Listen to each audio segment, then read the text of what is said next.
Welcome to You, Me, Empathy. Thank you for listening.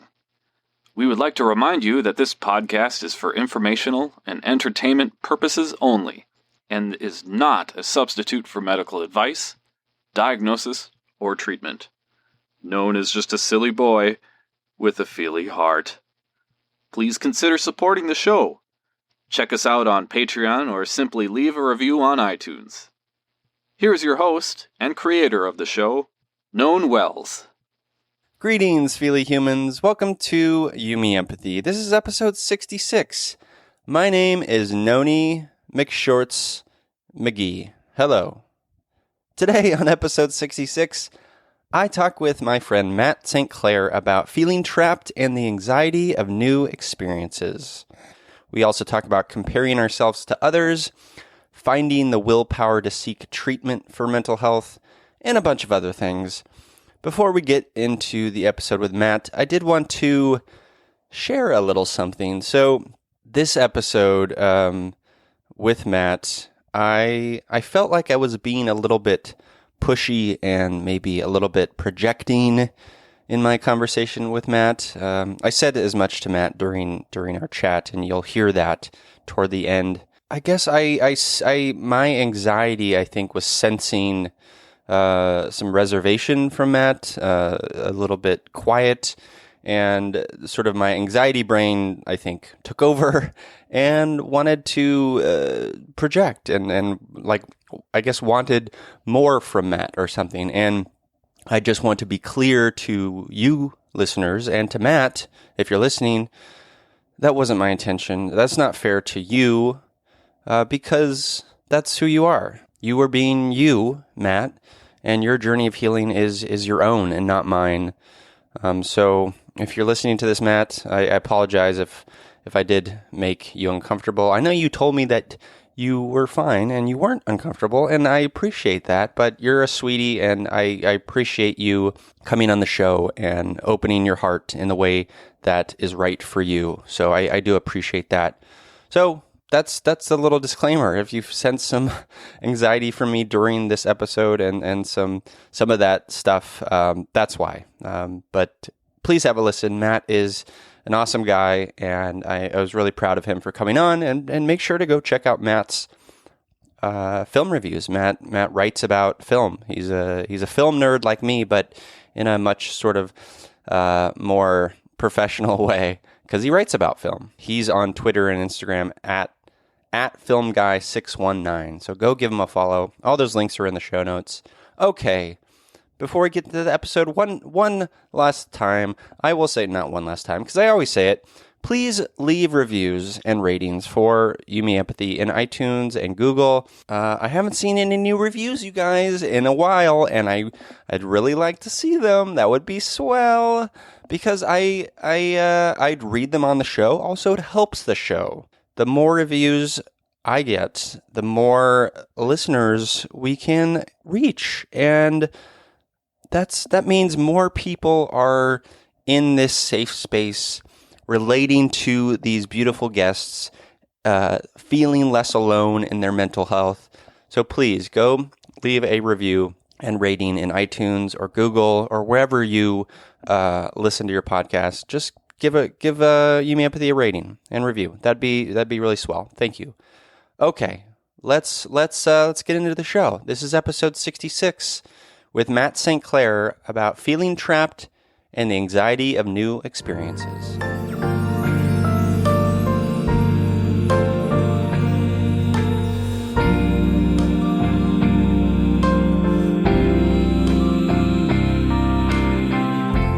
You and me. Empathy. La la la. La la la la. You, me, empathy, yeah. La la la. Welcome to You, Me, Empathy, a podcast about exploring the struggles we face in our day-to-day lives as humans trying to get by on this wondrous and overwhelming pale blue dot The intent of You Me Empathy is to talk openly, without judgment, about our neuroses, our mental illnesses, our shared anxieties and worries, to create a dialogue that is vulnerable and deeply human and empathetic, and to share that dialogue with others to inspire emotional and cognitive collaboration and insight, so we can, hand in hand, break down the stigma that make us feel shame and guilt for struggling, for feeling our feelings, for being human. You Me Empathy is a safe, friendly space designed to inspire the beauty in each of us. Today, I am happy to be adventuring in empathy with film critic, writer, and fellow doggo snuggler, Matt St. Clair. Hello, Matt. Hey, how's it going? It's going pretty well. How are you? I'm doing fine. That's good.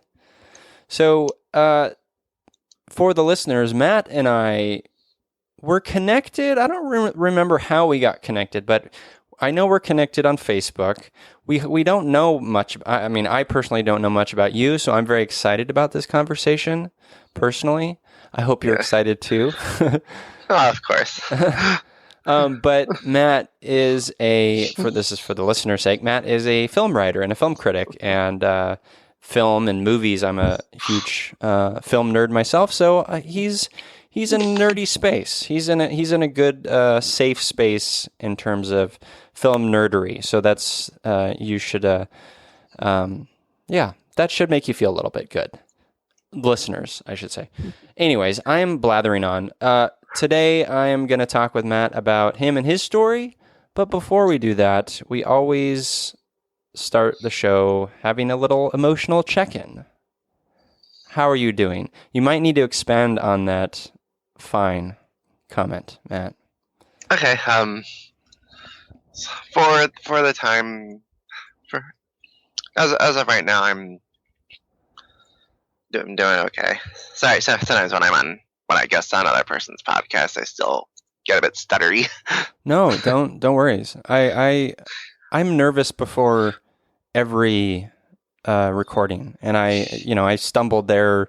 I stumble all the time. It's human. It's a human thing. So no worries at all. There's no judgment here. Yeah, even though it's something I'm prone to, I still don't always edit it out whenever I'm recording my podcast, because it's a way to make myself make myself seem very real. Yeah.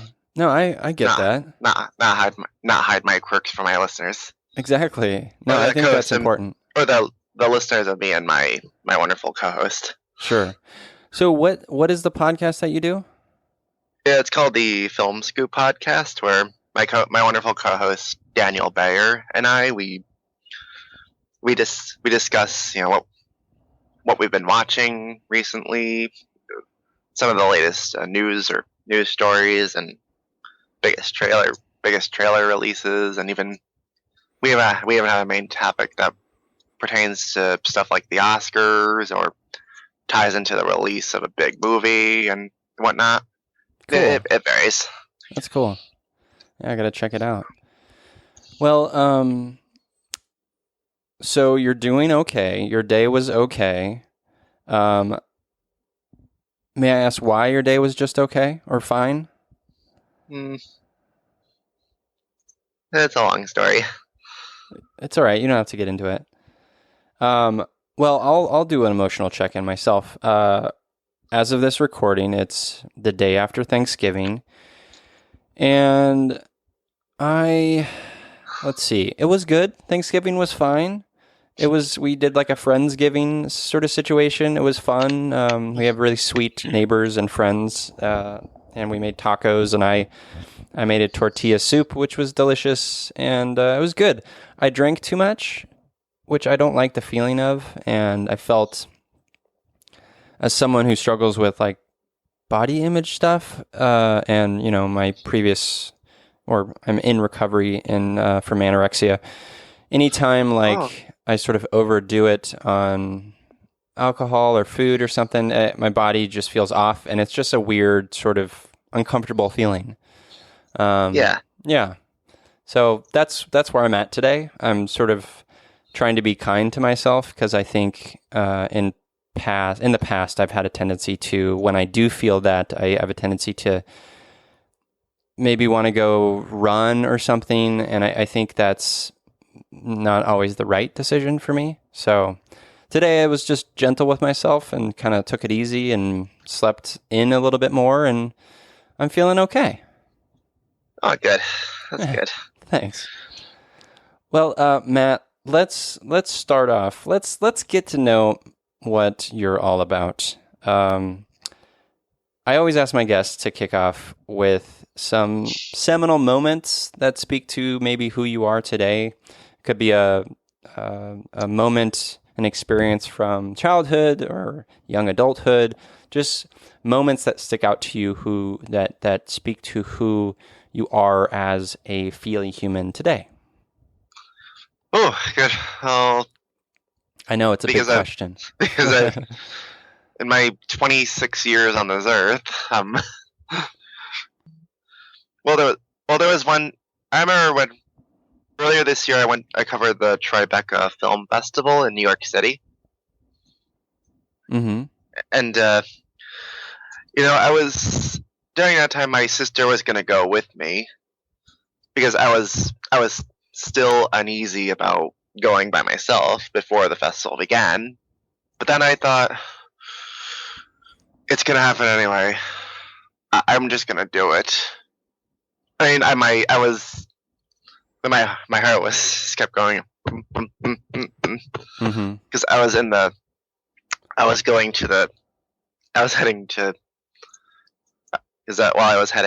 sitting on the train to this big metropolitan city that was completely foreign to. That was slightly foreign to me. Yeah. So you had a lot of anxiety about it. Uh-huh. Yeah. And when I got off the train, immediately hopped on the subway, which for the first time ever, it made me realize how quickly how good I am at learning public transit. And it also allowed me to break my fear of cities, because I've grown up in the suburbs my whole life. So when I started going to the city more for college, it was nerve-wracking to me because it was a completely new environment for me. Sure. Yeah. I think many of us could probably relate to that.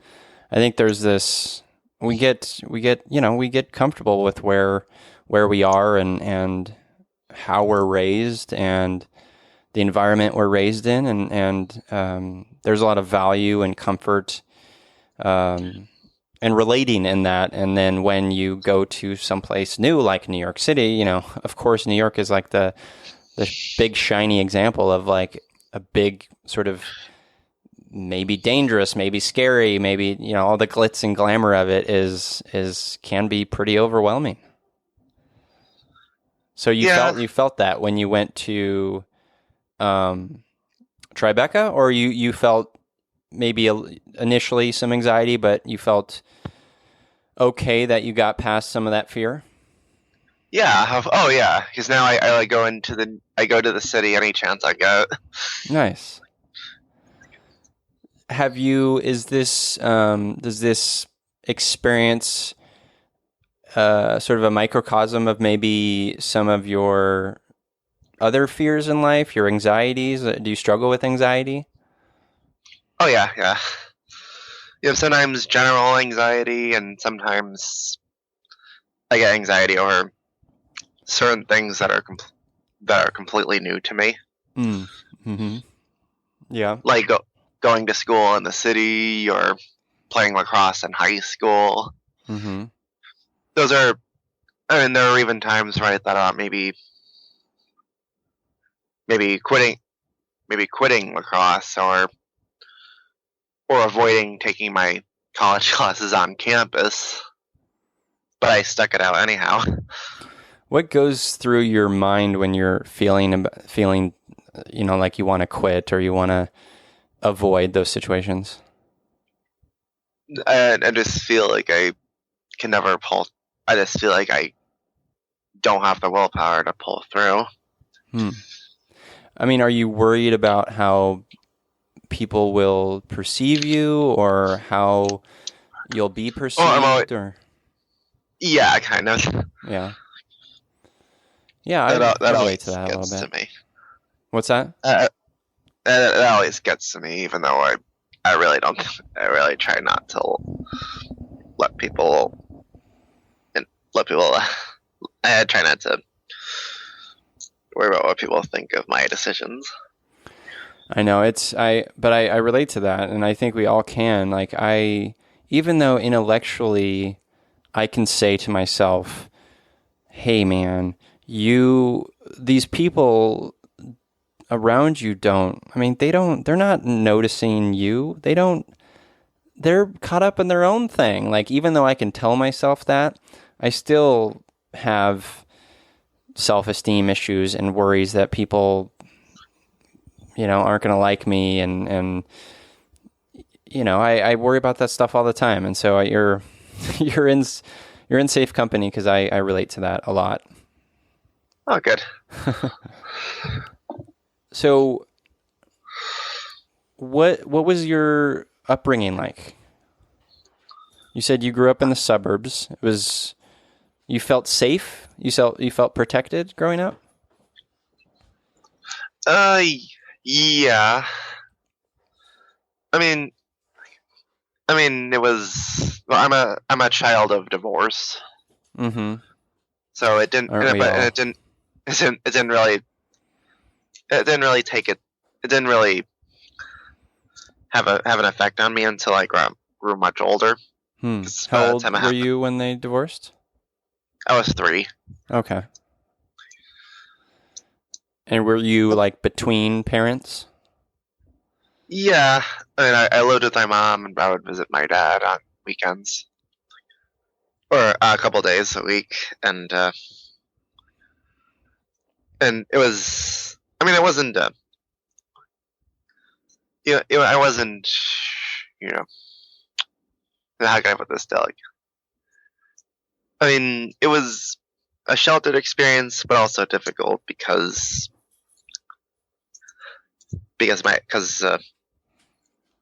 of the men in my life that mom would marry.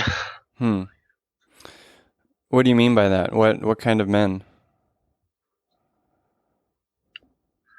That's one detail I won't get into. Oh, okay, sure, yeah. I mean, are you closer with your mom? Were they open with you? Were your parents open with you about why they split? Not really. They didn't really explain it. Gotcha. But it didn't really faze me until later on in life. And when it did faze you, how did it faze you? Well, I just had this around high school where I just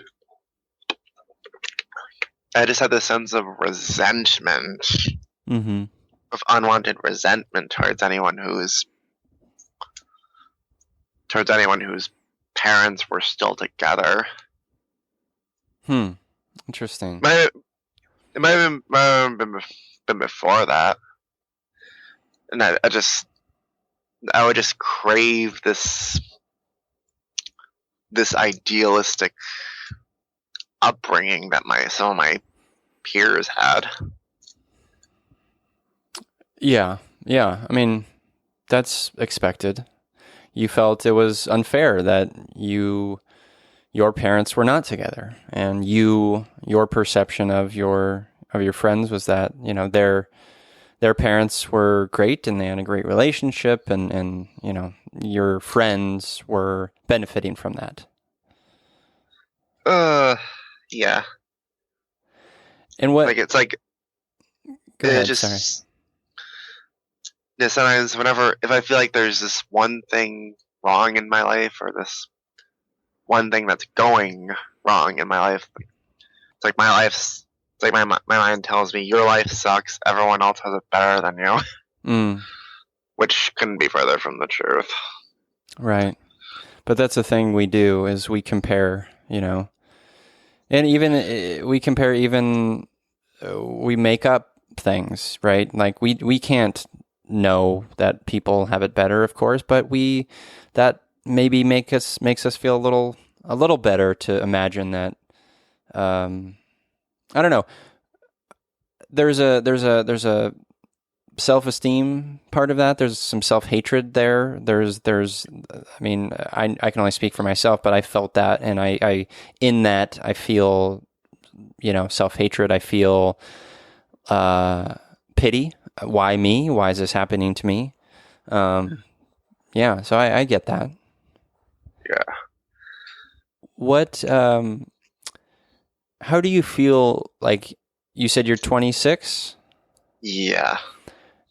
Looking back on that experience growing up, between your parents, being a child of divorce, how do you feel like it has shaped your worldview around relationships, romantic or otherwise? I'm not entirely sure. Okay. That's okay. It's, I think one of the things that I've learned about myself is, and I think this is the same for all humans, is that we have this like idea that we need to have an answer, and that answer should come like during a specific time in our lives. And I think that's all bullshit and just culture telling us that we'll learn a thing then, or we'll have the answer to this thing then, or we went through this experience and we'll glean all we need to glean from that experience by this point. But the truth is, like, it's always like you're going to be constantly learning from that experience your whole life, probably.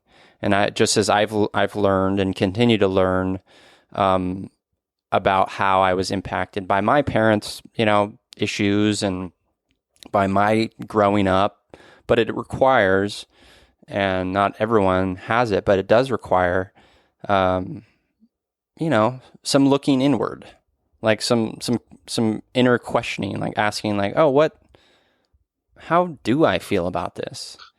Do you do that well, or is that something you struggle with? I do well. Like, Sorry. No, don't be sorry. Just looking inward and asking yourself, like, what do I feel about this thing? What do I feel about this experience I had? I'm not sure. I mean, do you feel like you're a vulnerable, like, person who's in touch with their emotions?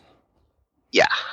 Well, that's good. So in what way are you? And in what way are you embracing your emotions as a feely human? Well, I don't know if this counts as embracing my emotions. Mm-hmm. But whenever I'm having a depressive spell, and I feel like I'm about to tear up, I just do it. But I always make sure it's in a private place, like in a bathroom stall or in my room, a place where no one can see me.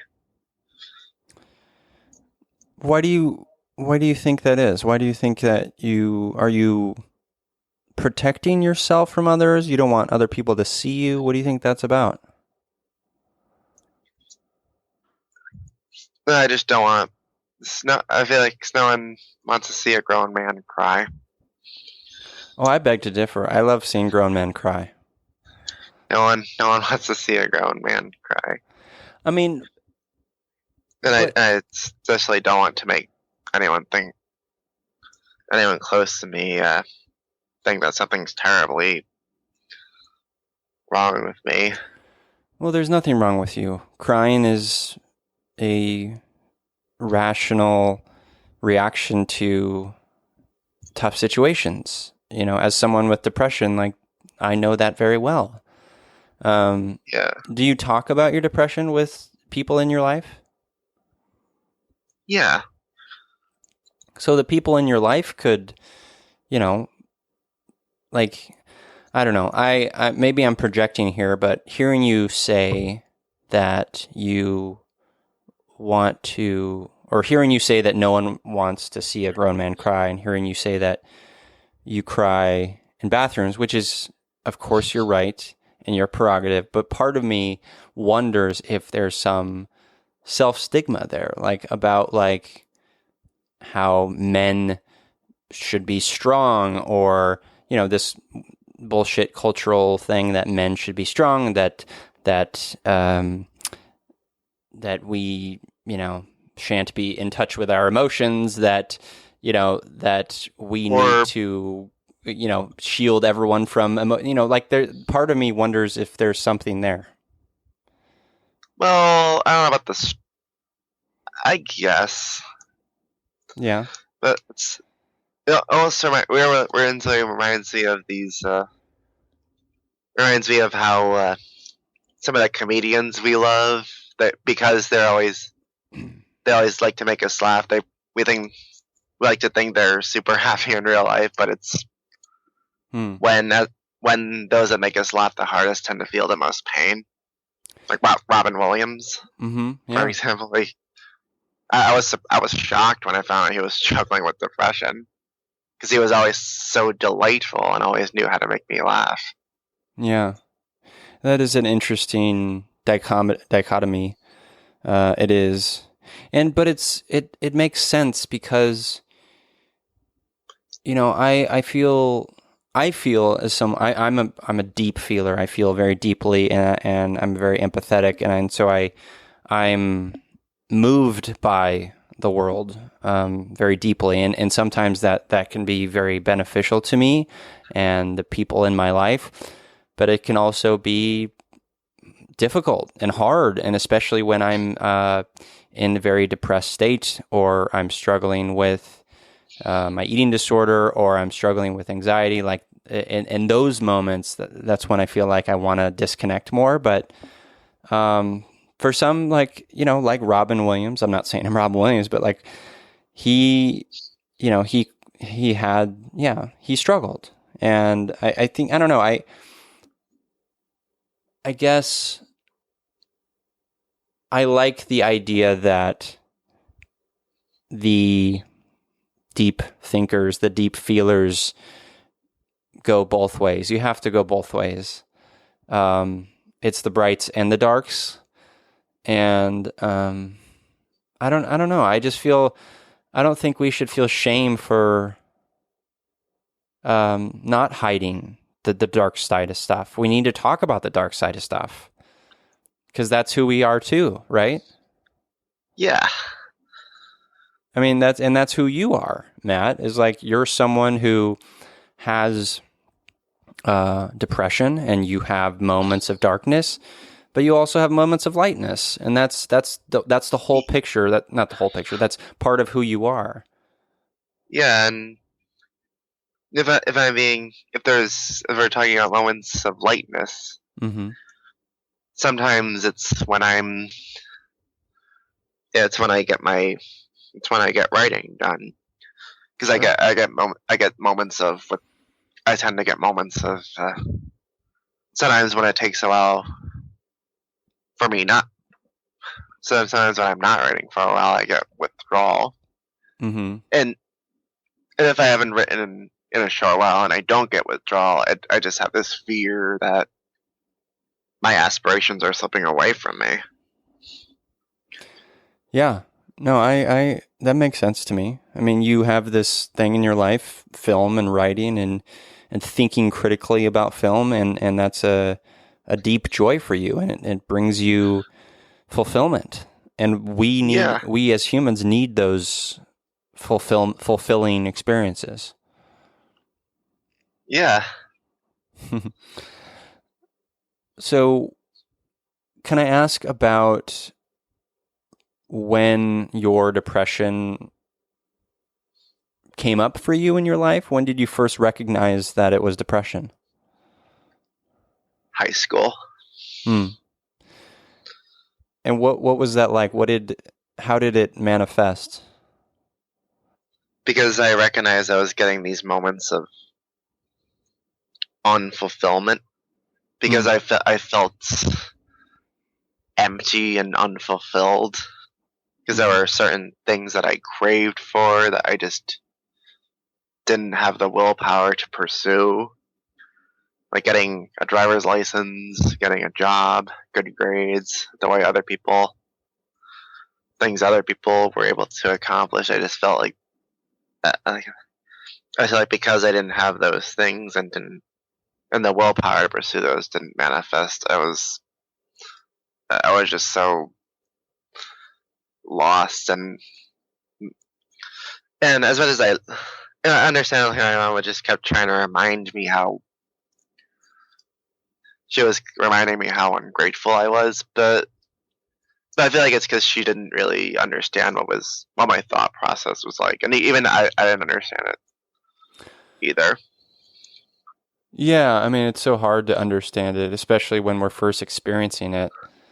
Like, I still, as someone who's struggled with depression most of my life, I'm still learning about it. It's like it's a life thing, something that you have to constantly be sort of figuring out what's best for you in it. Yeah, it's tough. Yeah. It's tough though. Were you able to eventually talk to your mom about the depression? Yeah. That's it was pretty recently. Oh, really? When I told her, she was like,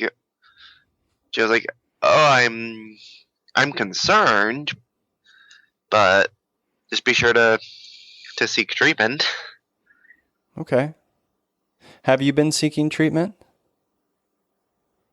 I've attempted to, but I just don't know about it. What do you mean? What do you mean you don't know about it? Like, is it fear, or is it worried about medication, or finding the willpower to seek treatment? Mm-hmm. Yeah. I know it's hard, and especially knowing that, you're a bright guy, knowing that, the right treatment can take a while, and there's like a patient process to it, and it can be overwhelming. And so many of us who are medicated, like myself, know that pain. And so it is hard, but I don't know. I'd encourage you to talk to someone about it, a professional, especially if you feel like your depression is, getting in the way of you living your life the way you want to live your life, Yeah. It's hard though. I know. I empathize with that.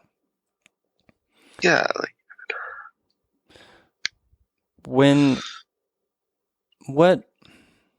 So I don't know if you reach out to me or me, but one of the things, Matt, that you brought to me and wanted to like talk about was this feeling of, you use the word entrapment.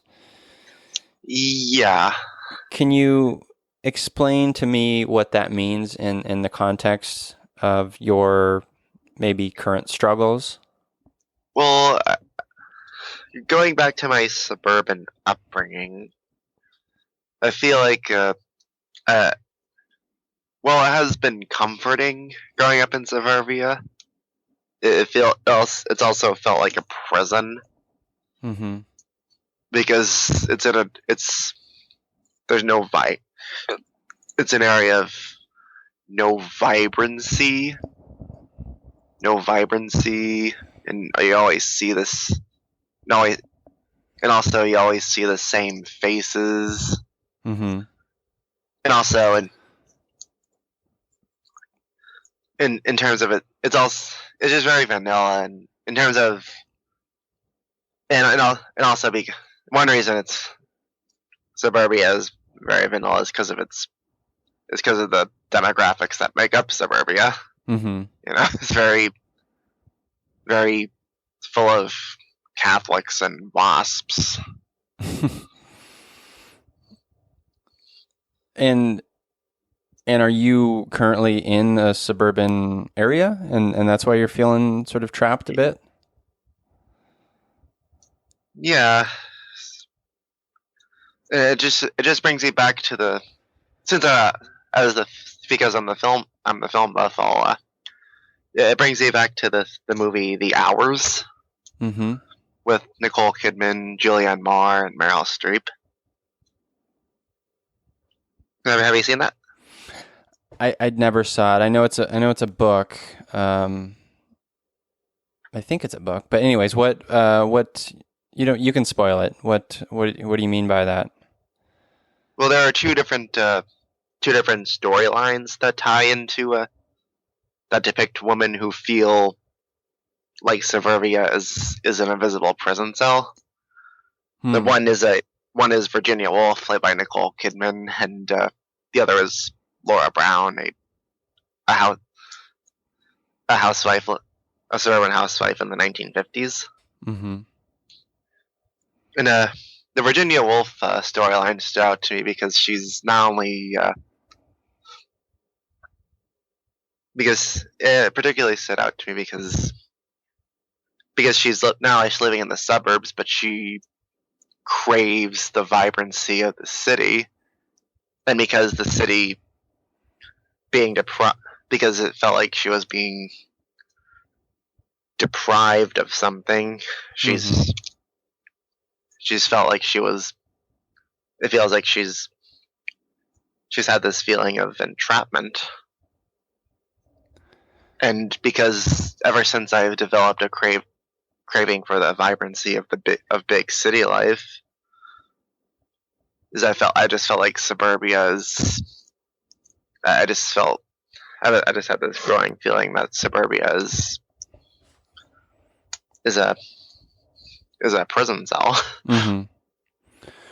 What is it about the city and the vibrancy of the city that fills you up as Matt, fills you up as a human being? What is it that really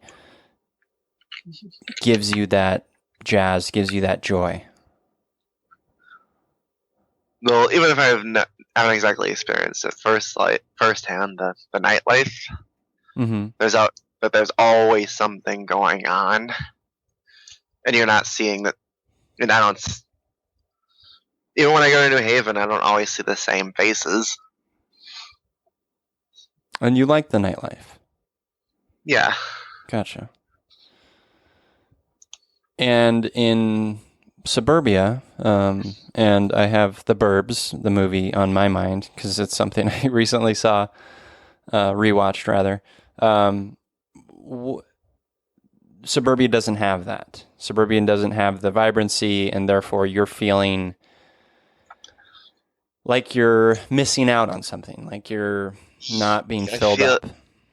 Exactly. Even though I'm 26 and I have my whole life. I have plenty of years to change that. I still already get the sense of unfulfillment, even as I'm making my dreams come true. Do you feel like maybe that's a part of who you are? Maybe, because sometimes it's really maybe just a mindset. Like, I remember leaving.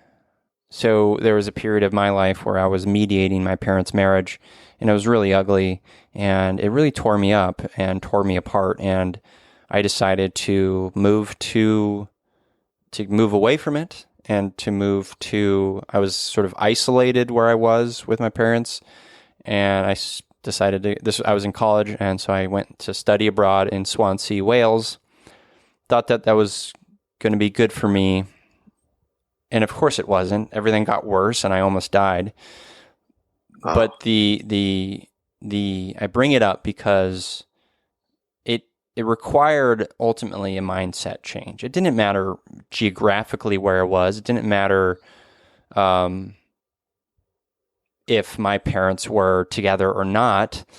I had to realize that, one, me trying to control their situation wasn't going to do anything. And two, it had to come from within me to find that fulfillment. Because, like, I think, I don't know, maybe I'm on my soapbox now, but, like, sometimes I feel like there is only so much us humans can get from external things. At a certain point, we have to be contented with the internal things. Does that make sense? Yeah, I believe so. I mean,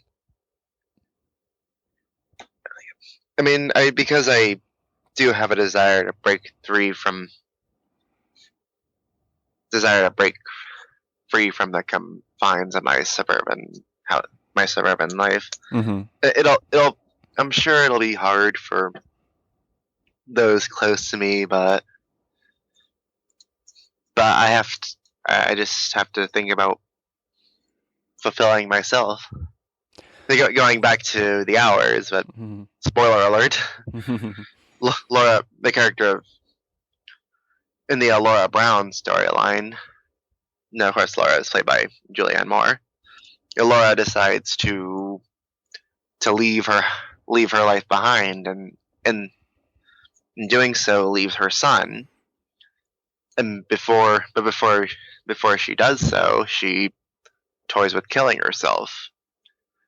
And that was a real catch-22 situation for her.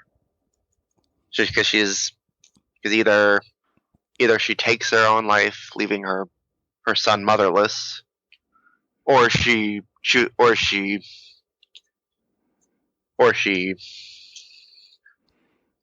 leaves her life behind, leaving her son in the process. And I know it's easy to look at Laura as rather selfish in that regard because she's leaving her family, but she has. The thing is, people with depression have to have some sort of fulfillment. I just feel like that film is. I feel like people who suffer from mental health and depression they may get a heavy emotional reaction when watching that movie. No, I need to watch it. Yeah, I mean, it sounds like a real upper. It's not. It's a brilliant movie. But I know it is. Yeah, I've heard great things. And I know about Virginia Woolf's life a bit because I'm a literature major, and I'm around that a lot. Anyways, yeah, it's interesting. I mean, I think you're right in that we all need fulfillment in whatever form that comes in. I'm wondering for you, Matt, like, well, really I'm wondering is like, what else about the vibrancy of the city, like, other than the nightlife, like, what is there something else there that you feel like, okay, once I move to the city, things are going to be okay?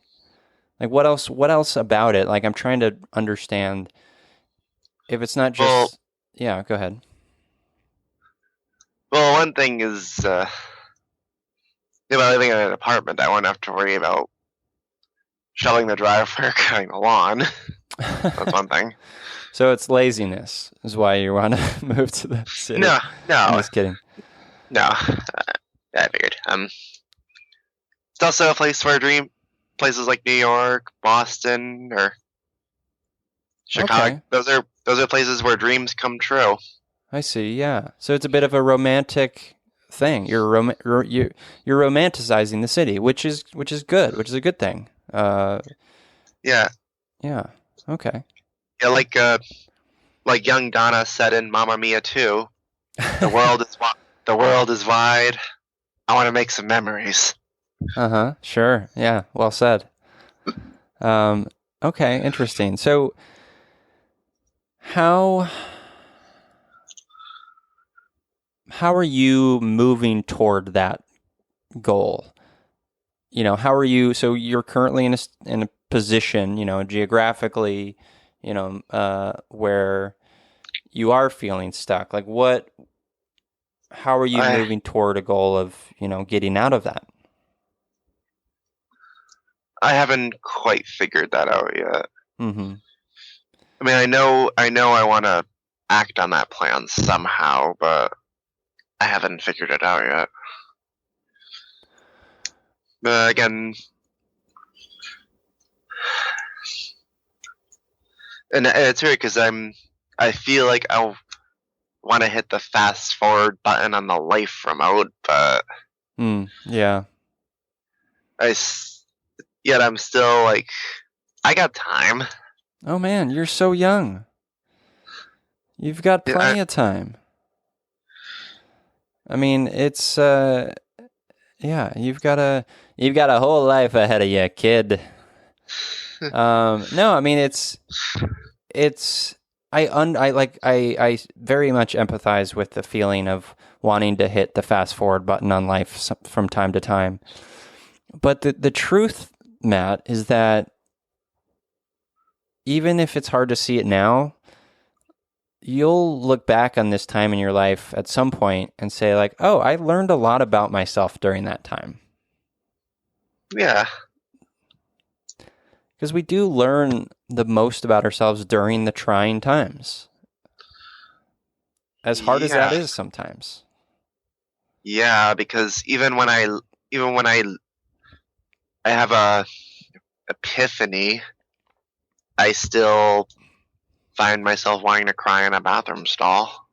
It's a little nerve-wracking admitting that on a podcast, but hey, this is the safest space possible, my friend, and I've cried in bathroom stalls. Of course I have. There's nothing wrong about that. The thing for you is that I wonder, I hope for you, and we barely know each other, but I care about you. I hope for you that you find it in you at some point. It's your journey, and that journey is valid. At some point, maybe talk to a doctor about medication for your depression. I know for me that it took me a while to get there. Once I did, and once I found the right medication, my world has been very much improved. But I know it's hard, and it's not easy. Right. I mean, I because it might help you with the maybe feeling a little less maybe unsafe or unsupported, or a little less like unfulfilled in the place where you are now, allowing you maybe to work more patiently in a sort of kindness toward yourself type of way. I don't know. I'm just a silly boy. I'm not a doctor, but those are my feelings. Yeah. What kind of support system do you have right now? Like, where do you? My mom, Mm-hmm. my sister, and some my friend, my fellow film writers that I've met on Twitter. I can go to them if I need support. So even if I don't expect them to have, even if the people I don't expect the people that I talk to have all the answers. I just want them to. I always expect them to be there, and they are. Yeah, well, that's good. Yeah, we need those people. And do you feel comfortable talking about your struggling moments and your darker moments with them? Yeah. That's good. That's good. I mean, I'm hoping that's the case, because the truth, Matt, is that you're going to have to be vulnerable and be willing to kind of let it all out there in pursuit of like learning more about who you are and learning about yourself and learning about like really like the heart at what fulfills you. You know, obviously the writing and stuff fulfills you. But you know, that's a long life journey and we're always doing it. But I don't know. I feel like that's going to be an important part of your journey too. I'm sure. Yeah. Do you, because this is kind of what I'm getting at is like you're currently in a space where you feel geographically and maybe even emotionally stuck and a little bit trapped and a little bit not fully content. And I get that. But to get beyond that, and it's not just about moving to a new city. It's about, I'm repeating myself again and again, but it's about looking inward. It's about like understanding, like, okay, why is it I want to move to the city? What is that about? Why is it like what about that fulfills me? You know, in terms of the matters of the heart and all that important stuff. So, Yeah. Sorry, I feel like I'm just like preaching at you, and I feel very uncomfortable. No, Sorry. that's fine. No, it's totally fine. How are you feeling right now in this moment, Matt? Me talking to you. I hope you don't feel uncomfortable. Oh. No, I actually feel. I was actually feeling kind of stuck the past few days, but I'm glad I'm talking to you now. Oh, good. I'm glad I'm talking to you too. What do you, when you do feel a little bit stuck, for me here, I'll put it on me for a second. When I feel stuck, a little bit stuck, maybe emotionally, or I'm a anxious person, so when I get stuck, it's sort of like there's like a beehive in my brain, and I just can't like let go of a thing emotionally or something. But what helps me is to do things that just try to get me out of my head a little bit. One of the things that I love to do is run, of course, like that helps me. Lately, just doing like toiling in the yard, digging, just doing silly things like that. I recently went to a rock climbing gym, which is a thing I've never done. I went with a friend. That was very kind of getting out of my head a bit. And then a whole shit ton of just trying to be as kind to myself as possible. Yeah. What helps you? Singing? Singing? Well, that's awesome. Yeah. Do you, in what context? Do you like sing to yourself, or you? I sing to myself. Awesome. I love that. And are you singing like made up songs? Or are you singing songs you know, like other people's songs? I always sing songs people have done. Nice. And usually my grandma would always take me to karaoke, and I feel like I feel like ever since then my singing has gotten better. That's great. That's such a sweet activity you and your grandma did together. Do together. Yeah, we don't do it anymore because she's had health problems. Oh, I'm sorry. Sorry. Yeah, I like singing too. That because I'm terrible at it, and it's inherently silly, and reminds me that I'm not important in the grand scheme of things. Like I think us humans need more experience. I mean, I'm not saying that's the case for you. You could have an amazing voice. I know for me that I have a terrible voice, and when I sing, it's very silly, and it just, humbles me a bit, Yeah. Yeah, of course.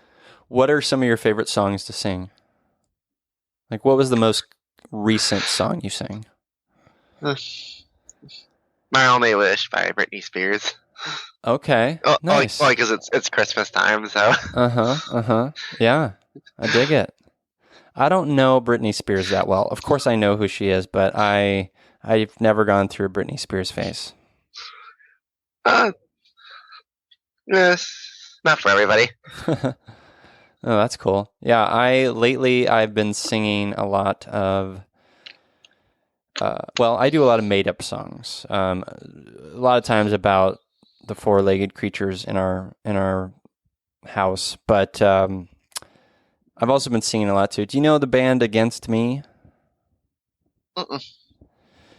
Fantastic band. It's been around since like 2001, 2002, around there, and the lead singer, Laura Jane Grace, she is fantastic, and I love her, and I love their songs. They've got like it's kind of punk rocky, some rock elements.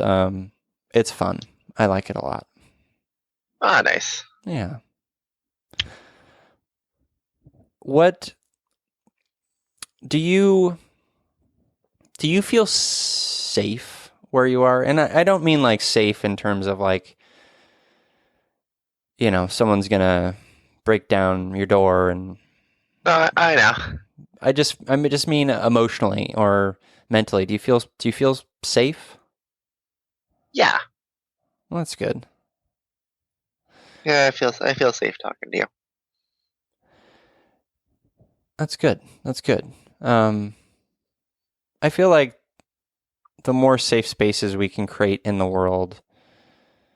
I mean, that's really the goal of this show, is to create more safe spaces. But I feel like it requires people like you, Matt, who are willing to talk about stuff, because it gives people a space to open up themselves, Yeah. Have you had any of that in your world where maybe you've talked a little bit about your struggles and it sort of gave an opening to a friend or a sister? Yeah, of course. Well, that's awesome. Good. So I don't know what else to say. What else do you want to talk about, Matt? I feel like I've been talking nonstop. Is there anything on your mind that you want to talk about, that you want to talk about with me? Whatever. Not really. All right.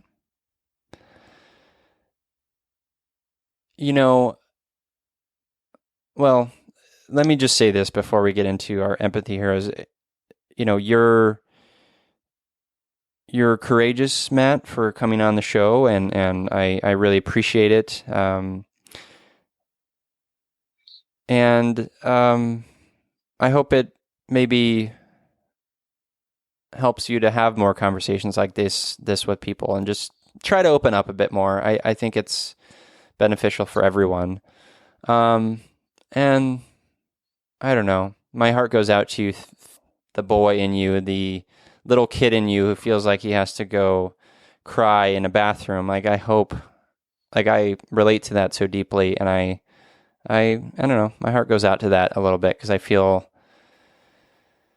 like you shouldn't have to do that. But maybe you feel that way, that you should. But I don't know. I feel like you shouldn't have to. Maybe I'm overstepping my bounds. Nah. I don't know. I feel like we should all cry in front of people, and because I don't know. I don't. I'm tired of perceptions or cultural norms that say that feeling a certain way feeling our emotions is uncomfortable or should be shielded or should be watered down or filtered in some way. And I don't think that's right. I agree. All right. Well, if there's nothing else you wanted to talk about, we're going to talk about empathy heroes. This is the part of the show where we bring up someone in our lives. It could be a character from a film even, Matt, who are empathy heroes, someone who is a good embracer of empathy. And so while I give you some time to think, I will name my empathy hero this week is a gal, sweet human being named Haley, who runs social media over at this company called The Mighty, which is a great organization that's doing just wonderful things in the context of mental health awareness.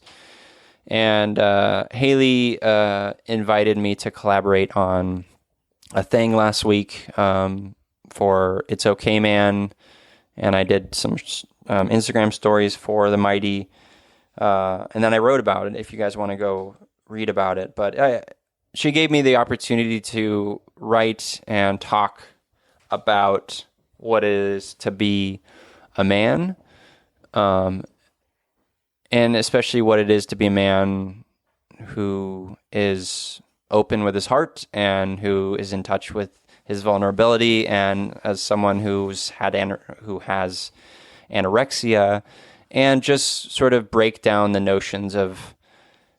bullshit notions of that men need to be not in touch with their emotions or be fierce kings and competitors, all this stuff that so many external things tell us as we grew up. But I don't know. I was just thankful for Haley to give me that opportunity, and she's a really nice and empathetic person, and so that's why she's my empathy hero this week. Huh. How about you, Matt? You want to name an empathy hero? Well, I'll probably go from a character from a film that I really love. Okay. It's from, I don't know if you listeners have seen it, but I would say the character of Shelley from The House Bunny, played wonderfully by Anna Faris. That's another movie that I haven't seen. You're making me feel like a real loser. Oh, I'm sorry. No, I'm just kidding. She's a character who may not be the brightest. She may not have the brightest intelligence, mm-hmm. but she still has a very winning heart of gold. And seeing her have such a winning heart of gold, it inspires me to try to have the same. Oh, that's great. Yeah, I mean, that's what matters, right? The heart. I mean, the brain, we value the brain as a culture very much. But it's the heart is where it's at. That's for sure. Well, that's good. Yeah. I like that. And that's a movie I need to watch. It's so good. Yeah, I've heard it's hilarious. Well, Matt, where can people connect with you and maybe read your film writing? Well, you can follow me on Twitter and Instagram at FilmGuy619, and my freelance work on places like Cinema Centuries, The Playlist, Cultured Vultures, and Filmotomy. And also my aforementioned podcast called the Film Scoop Podcast, that I co-host with, the run by me and my wonderful co-host Daniel Bayer. It is on SoundCloud, Google Play, and Stitcher Radio. Cool. Well, thank you so much for, I don't know, I felt like I was talking at you. Hopefully you didn't feel that way, but thank you for being on You Me Empathy. Well, thanks for having me on. Yeah, of course. And to you listeners, I'm here, you're here, we're here together on this wayward, overwhelming, awe-inspiring, pale blue dot. We have each other. It's You Me Empathy.